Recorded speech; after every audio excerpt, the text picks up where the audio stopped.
Vivid verses. The retreat hadn't been about her. That was the first thing worth naming because I could feel people wanting to make it about her, and I wanted to be clear with myself before the call started. 10 days without a phone. No clocks in the cabins.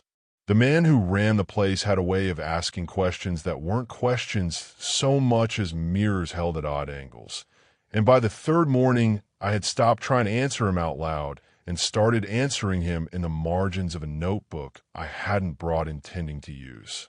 By the seventh morning, I was sleeping through the night for the first time in what I eventually calculated to be somewhere around 14 months. By the ninth, I had stopped flinching at the sound of footsteps behind me on the path to the dining hall, which told me something about what my nervous system had been doing at home without my full permission. I drove back on a Sunday. The light was the particular gold of late afternoon and early autumn, and I remember thinking, as the motorway gave way to smaller roads, that I felt like a man returning to a house he'd owned for years and suddenly wanted to walk through with fresh eyes. Not suspicious, curious. The flat was quiet when I let myself in. Her things were gone from the entry. The little ceramic dish where she kept her keys, the jacket that always lived on the hook by the door. I had expected this. She had told me, 2 weeks before I left, that she wanted space while I was away to think, and I had said that sounded reasonable, and I had meant it. What I hadn't expected was the envelope on the kitchen counter.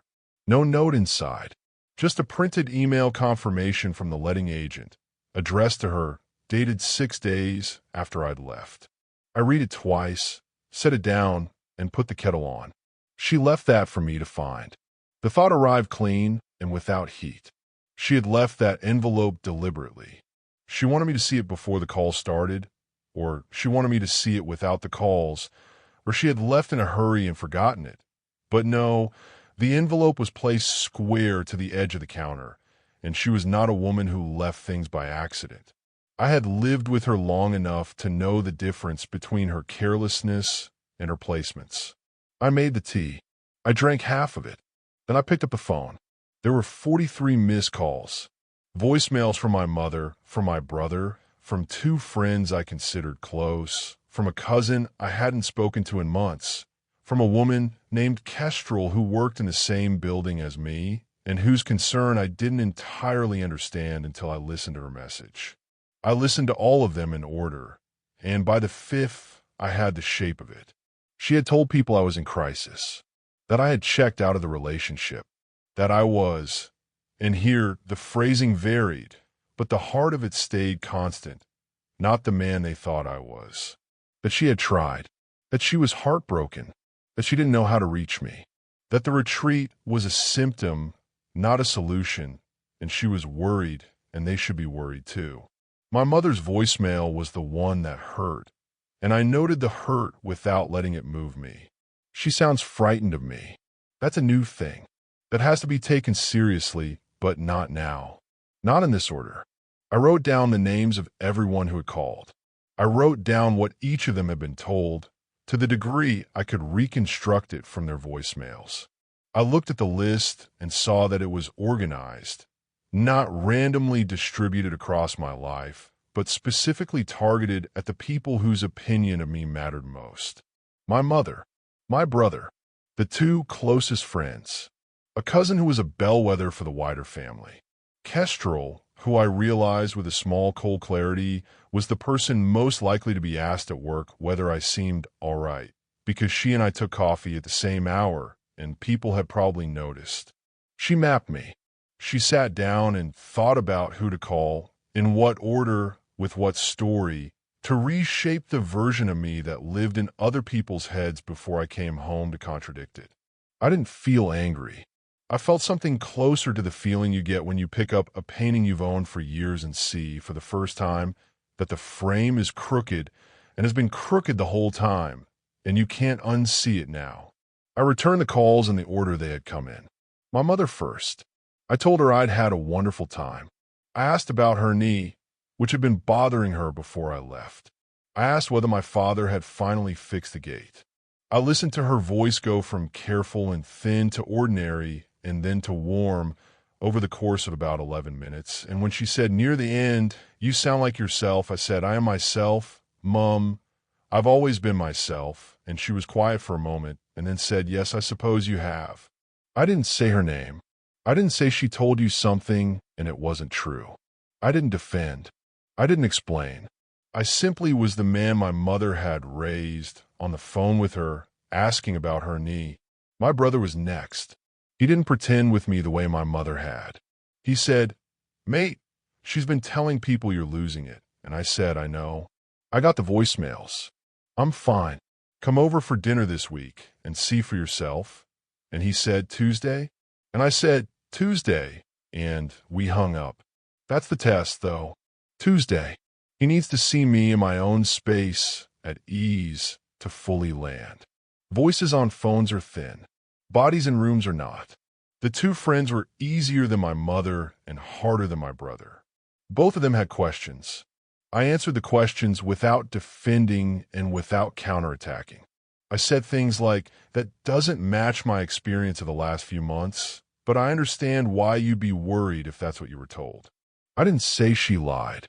I said, "I think there may have been a communication problem, and I'm sorry you were drawn into it."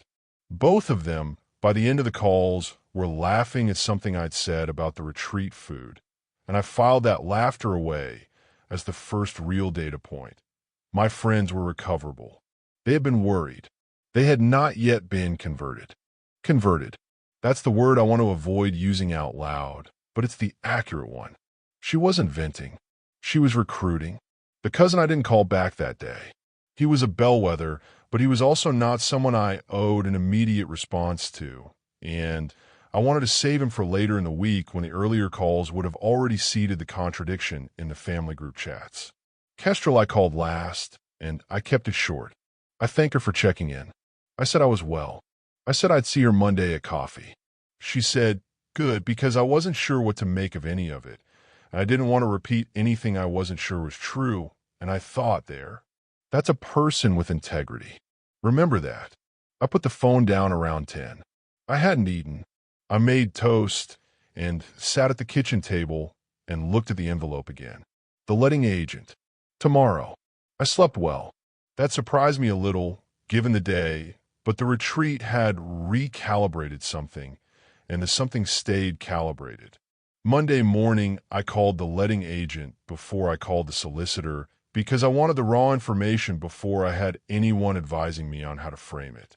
The agent was a woman named Tamsin, whose voice I knew from 2 years of minor queries about boiler servicing and communal bin collections. I said, "I've just got back from traveling and I found some paperwork I want to understand. Could you walk me through what's happened with the lease in the last 10 days? There was a pause. Then she said, carefully, "You're on the line for the flat on." And she named the address, and I said yes. And she said, "Well, mister," and said my name. "As you know, your partner notified us that she was removing herself from the tenancy and that you had both agreed you'd be continuing as the sole leaseholder. We updated the paperwork on the 15th. I said, "Could you email me a copy of the written agreement she provided that says I agreed to this?" Another pause. She indicated it had been discussed verbally. She said you were abroad and uncontactable, but that it had been settled before you left. I said, "I see. I want to be very clear, Tamsin, because I think this is important. I did not agree to this. I was not informed of this. I was abroad, yes, but I was not uncontactable. My email was functional, and she had a number for the retreat for emergencies. I'm going to put this in writing to you this afternoon, and I'm going to copy my solicitor because I think we need a clean record of what's happened." Tamsin's voice changed. It went from careful professional to careful alarmed, and then she did something I respected. She said, "Mister, I'm going to speak to my manager about this before you send the email because I want to make sure we handle it properly from our end as well. Can I call you back in an hour?" I said that would be fine. Good. She's not circling the wagons. She knows the agency has exposure here. That means the record they produce will be straight, because they'll want it straight for their own protection. I used the hour to write the email. I wrote it 4 times. The first draft was too long. The second was too cold. The third was too careful. The fourth was right. 3 paragraphs, chronological, factual, no adjectives about her, no speculation about motive. I stated what I had agreed to and when. I stated what I had not agreed to. I stated that I had discovered the unauthorized alteration on my return and was flagging it immediately.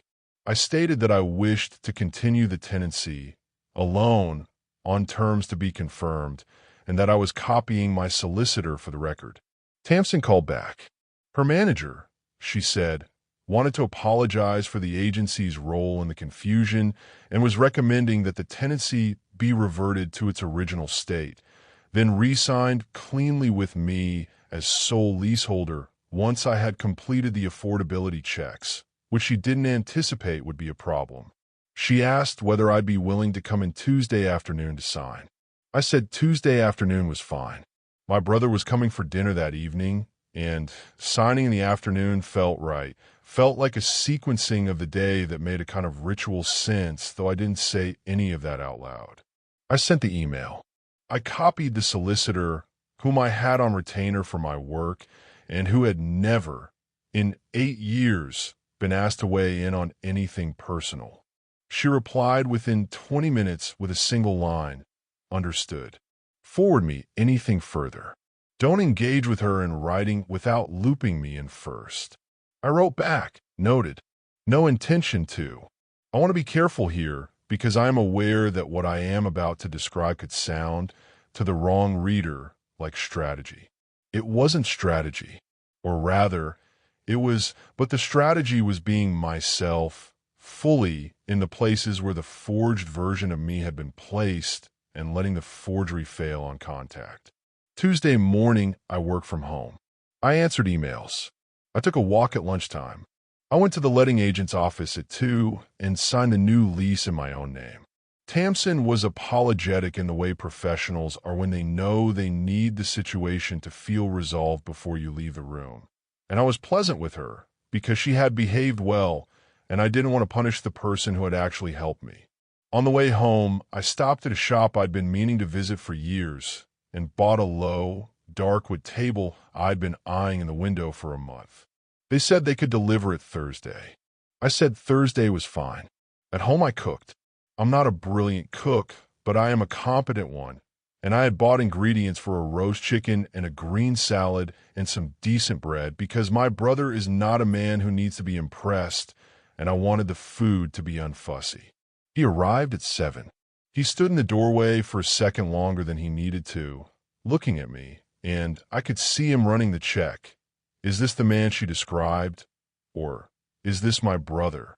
And I let him run it without interrupting. He stepped in, hung up his coat, walked through the living room, stopped. "It's empty," he said. "Half the stuff's gone."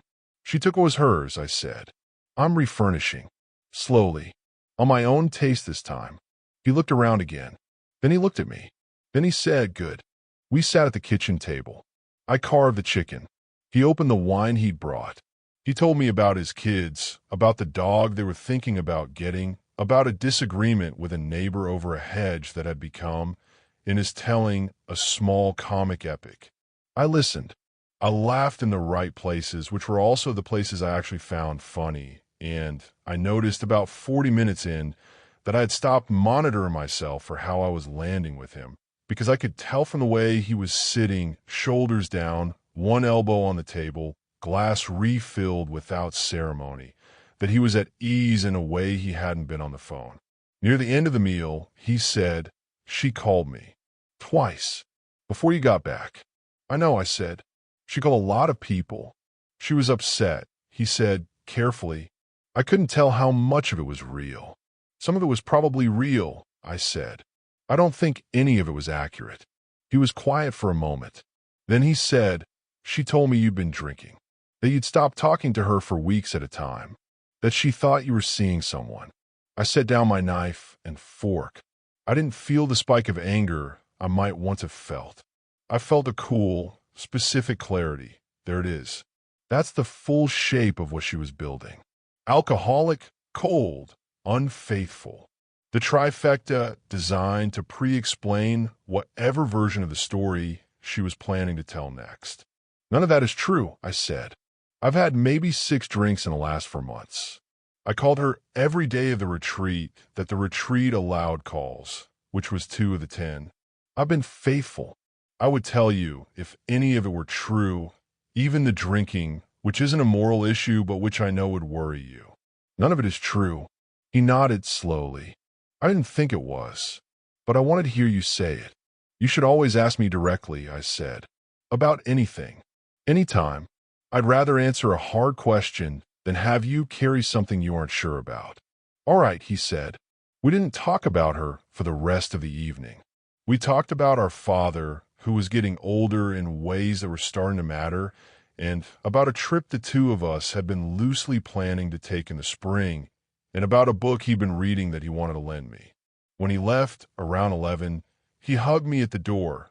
We're not usually a hugging family, and said, "The flat feels good, mate. It feels like you." I closed the door and stood in the hallway for a moment and noticed that I was not tired in the way I had expected to be. I washed the dishes.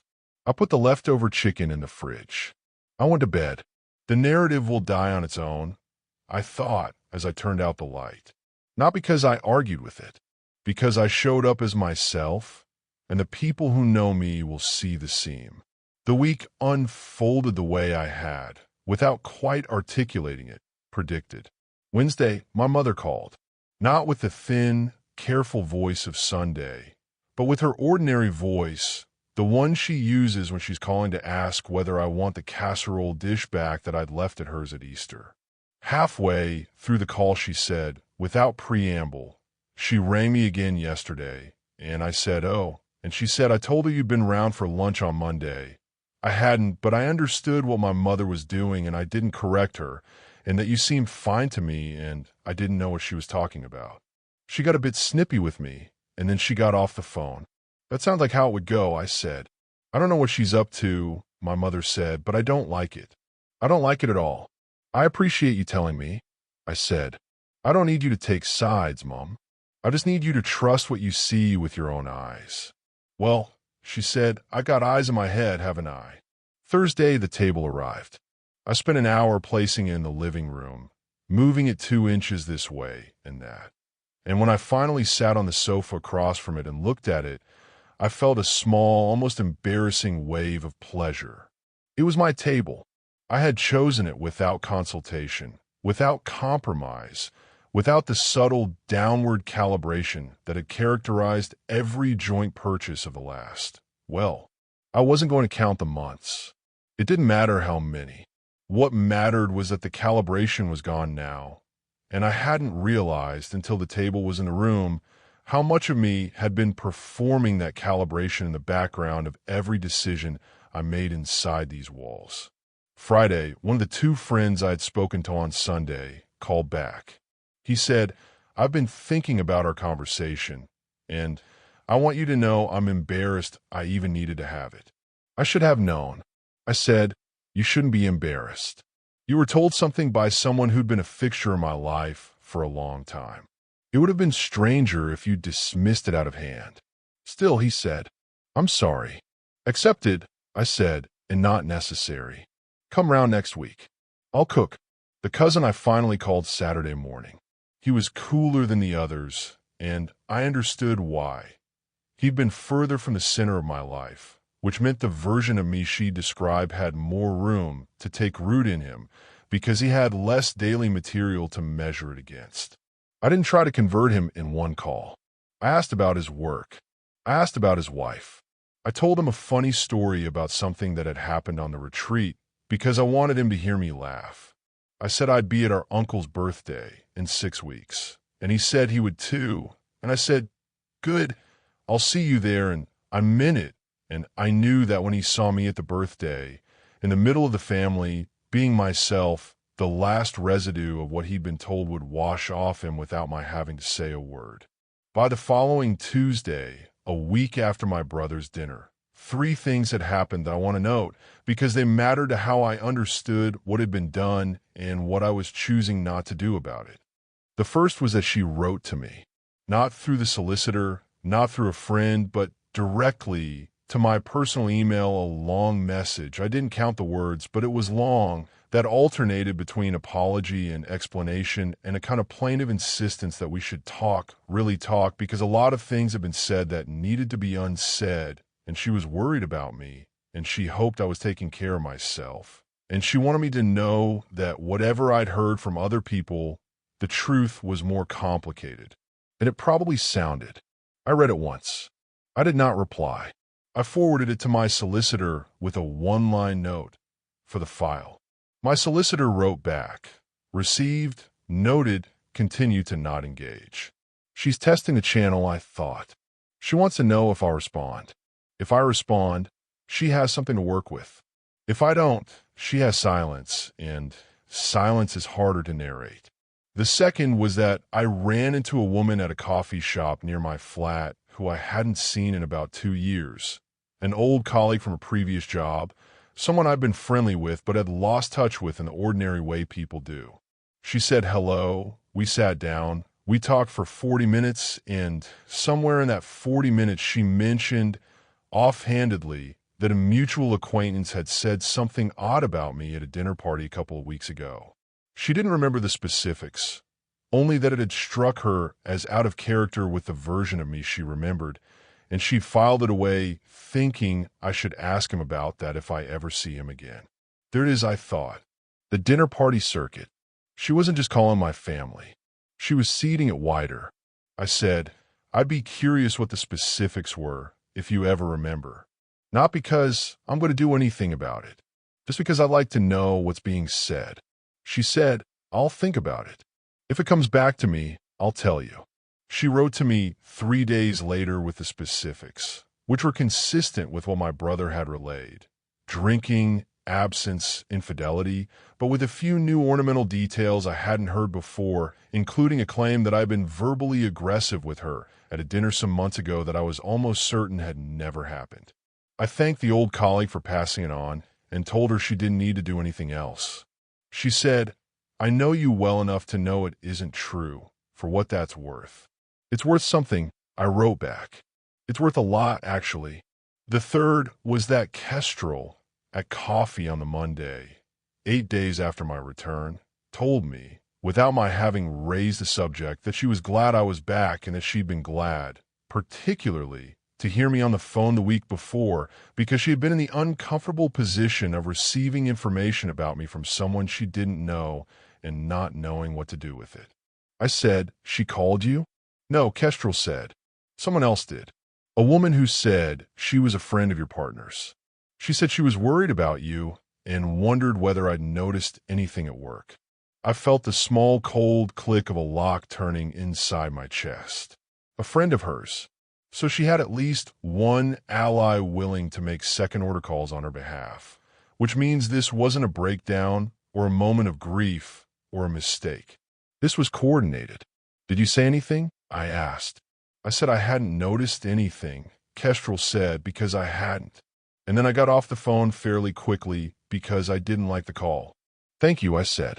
I don't think I did anything, she said. You did, I said. You did exactly the right thing. And I'd like you to tell me if anyone else calls you about me, even if it seems minor. Of course, she said. I thought about what to do with the information for a full day before I did anything. The temptation, and I sat with this honestly, was to respond in kind. Not with a smear, which wasn't in my nature and wouldn't have worked anyway, but with a clean, factual accounting to the people who mattered, laying out what she had done. The lease fraud, the phone calls, the friend of a friend outreach to my professional contact, the list of specific untrue claims. I had the documentation. I had the solicitor's note. I had Kestrel's account of the call from her proxy. I could have made a case. But as I thought about it, I noticed something important. The case would have required me to become, for the duration of its making, the kind of man she had described. A man preoccupied with her. A man whose central subject was her wrongdoing. A man, in other words, who was still inside the story she had written, even if he was playing the hero of it instead of the villain. The better move is to not be in the story at all. The better move was to live visibly in my own life, as myself, in rooms she didn't control, with people whose trust in me was older and deeper than anything she'd had time to construct. The better move was to let the solicitor handle what needed legal handling, let the letting agent handle what needed administrative handling, and let the people who knew me do the informal correcting of the record without my ever asking them to. The better move was to, as I'd already been doing, simply show up. And so I did. I had the second friend over for dinner on the Thursday. I had my parents over the Sunday after that.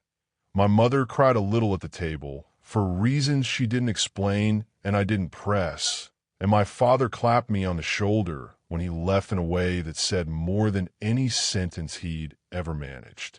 I went to a small birthday at Kestrel's flat and met 3 new people and was, I think, good company. I accepted an invitation from the cousin I called last to come up for a weekend in a few months, and I planned to go, and I knew I would enjoy it. The second email from her came 10 days after the first. It was shorter and sharper. It said she had heard from several people that I had been poisoning them against her, and that she found it beneath me, and that she was prepared to be the bigger person if I was, but that I should know that what I was doing was noticed. I forwarded it to my solicitor with the same one-line note for the file. My solicitor wrote back, "She's escalating because the silence is working. Continue to not engage." I haven't poisoned anyone against her, I thought. I haven't said her name in an accusatory sentence since the day I got back. What she's picking up is the sound of her own construction failing, and she's interpreting it as attack because she can't interpret it as collapse. I'm going to narrow in on one specific evening because it was the evening that clarified more than any other what I had left behind and what I had walked into. It was the Tuesday 2 weeks after my brother's dinner, 3 weeks after my return.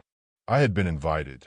The invitation had come a few days earlier, through my mother, transmitted in her very particular way of relaying information she wasn't sure she was supposed to come by my aunt and uncle's house for an early dinner.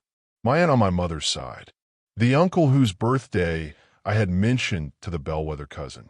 It was a Tuesday because my aunt had a Wednesday commitment that she wanted to leave the evening before clear 4. And it was an early dinner, 6:30, because my uncle's back was bad and he liked to be stretched out on the sofa by 9. I understood, without anyone saying so, that this was a family checkpoint. My mother had been talking to her sister. Her sister had been talking to her husband. Between them, they had heard enough from enough directions to want to see me in a room, at a table, eating their food, and draw their own conclusions. I arrived with a bottle of wine my uncle liked and a small tin of the biscuits my aunt favored, and I was shown into the sitting room, and I sat in the armchair I had sat in for family gatherings since I was 17, and I waited to be looked at. My aunt looked at me for a long moment.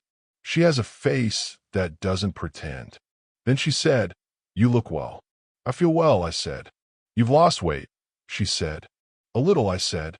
"Mostly I've slept." My uncle came in from the garden with dirt on his hands and said, "Don't let her interrogate you before the food. She gets worse on an empty stomach." And we all laughed, and my aunt swatted at him with a tea towel, and the evening began. I want to describe the dinner accurately, because the whole question of what had been done to me and what I was doing about it was being decided at that table, though nothing about the table itself betrayed the stakes. My aunt had made a lamb stew. There was bread.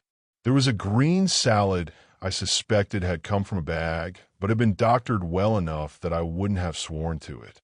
The wine I'd brought was opened and poured. My uncle said grace, which he does, briefly and without embarrassment, and then we ate. For the first 15 minutes or so, we talked about nothing. The garden. My uncle's back. A neighbor whose dog had got loose. My aunt's sister, my mother, and whether she was fussing too much about my father's driving, which she was. Then, without any particular shift of tone, my aunt said, "Your mother's been telling me things on and off." I waited. "I don't know what to make of any of it," she said. "And I'm not going to ask you about it directly, because I don't like being the sort of person who sits a grown man down at her dinner table and asks him about his private life. But I will say, because I'm also not the sort of person who lets things slide unspoken, that what I'm hearing doesn't match what I'm seeing. What are you seeing? I asked. She tilted her head. I'm seeing my nephew looking better than he has in a long while, eating his stew, talking to his uncle, bringing me biscuits because he remembers I like them. That's what I'm seeing. That's what's true, I said. What's the rest of it then, she said. I set down my fork. I thought for a moment. Then I said, I'm going to answer you because you've earned a straight answer, but I want to say two things first. The first is that I'm not going to make a case against anybody tonight. I'm not going to sit in your kitchen and take someone apart. Not because she doesn't deserve a clear-eyed accounting. She may, but because I don't want to become a man who does that in his aunt's kitchen. The second is that whatever you've heard, the simplest thing I can tell you is that I left for the retreat in one frame of mind and came home to discover that a story had been told about me, without my knowledge, to people I love. I didn't agree with the story. I didn't recognize the man in it. I've spent the 3 weeks since I got back being myself, in front of the people who know me, and trusting that they'd see the forgery for what it was. My aunt looked at me. My uncle chewed his bread and looked between us with the placid attention of a man who has been married long enough to know when to let his wife run point. And have they, she said, seen the forgery? Most of them, I said. You tell me about yourself. She smiled then, a small, dry smile. I'm one of them, love. I just wanted to hear you say it in your own words. Understood, I said. I'll tell you something else, she said, and now her voice had dropped into the register she used when she was saying a thing she didn't want to have to say twice. I never liked her. Not from the first dinner. I'm not going to pretend now that I saw it all coming, because I didn't. I thought she was a bit sharp, a bit watchful, but I put it down in nerves. I'm telling you now, at this table, because you deserve to know that your aunt had a bad feeling for a long time and said nothing about it, and I'm sorry for that. My uncle, without looking up from his plate, said, your aunt had a bad feeling about her from the first dinner. She came home and told me. I told her to keep it to herself. You did, my aunt said. I stand by that, he said. He wasn't going to hear it. Nobody hears it. You either figure it out yourself or you don't figure it out at all. I thought about that for a moment. Nobody hears it. He was right, in a way I would have resisted even a few months ago. She had been described to me more than once by people who cared about me in language that in retrospect had been trying to reach me. I hadn't heard it. I hadn't been ready to hear it. I had been inside the thing, and you cannot see the shape of the thing you are inside. You were right not to push, I said to my uncle. I wouldn't have heard it. I had to come to on my own. And you did, he said. Good lad. My aunt reached across the table and put her hand on mine. You're all right, she said. It wasn't a question. I'm all right, I said. We ate the rest of the stew. My aunt brought out a cake she had not told me about in advance, a small one, with lemon icing, and my uncle teased her for it and then ate 2 slices. I left at 8:45, which was later than my uncle's back preferred, but which my aunt had waved off when he mentioned it. Driving home, I thought, that was the last room. That was the last place where the forgery might have had any purchase. And it didn't.